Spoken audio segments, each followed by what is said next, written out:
साम्राज्य सामान्यांचा असामान्य आवाज। घरफोडीसह जबरी चोरी व दुचाकी चोरी करणाऱ्या संघटित टोळीतील तिघांवर पोलीस आयुक्त एम राजकुमार यांनी मोक्कांतर्गत कारवाई केली आहे।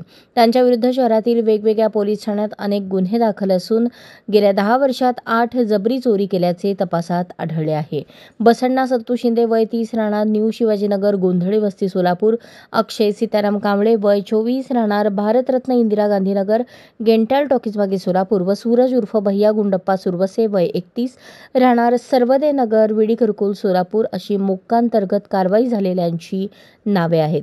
कर्नाटकातील लचँड तालुका इंडी जिल्हा विजयपूर येथील अर्जुन मल्लप्पा मुजगोंड हे 25 नोव्हेंबर 2024 रोजी पिकअपमध्ये 40 पोती कांदा 10 पोती उडीद घेऊन बाजार समितीत आले होते।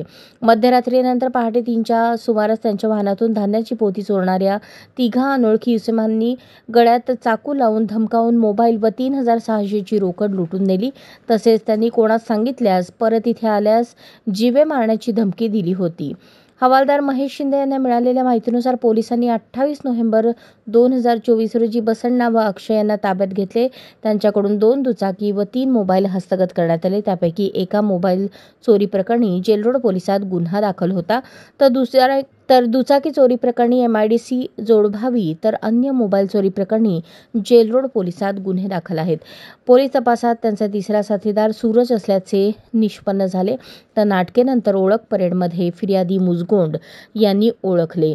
बसण्णा याच्याविरुद्ध 2008 ते 2024 या कालावधीत वाहन चोरी, घरफोडी, जबरी चोरी, दरोड्याची तयारी, खुनाचा प्रयत्न असे 57, अश्रय याच्यासारखी विरुद्ध चोरी, जबरी चोरी, खुनाचा प्रयत्न असे 8, तर सूरज याच्याविरुद्ध दुखापत, जबरी चोरी, घरफोडीचे 8 दखलपात्र गुन्हे असते। जेलरोड पोलीसचे पोलीस निरीक्षक शिवाजी राऊत यांनी तिघा संशयितांवर मोक्कांतर्गत कारवाईचा प्रस्ताव आयुक्तालयाकडे पाठवला। पोलीस उपायुक्त दीपाली काळे, विजय कबाडे यांनी या प्रस्तावाची पडताळणी करून पोलीस आयुक्त एम राजकुमार यांच्याकडे तो पाठवला। त्यांनी शुक्रवारी त्याला मान्यता दिली। या प्रकरणी सहाय्यक पोलीस आयुक्त प्रताप पोमण तपास करत आहेत।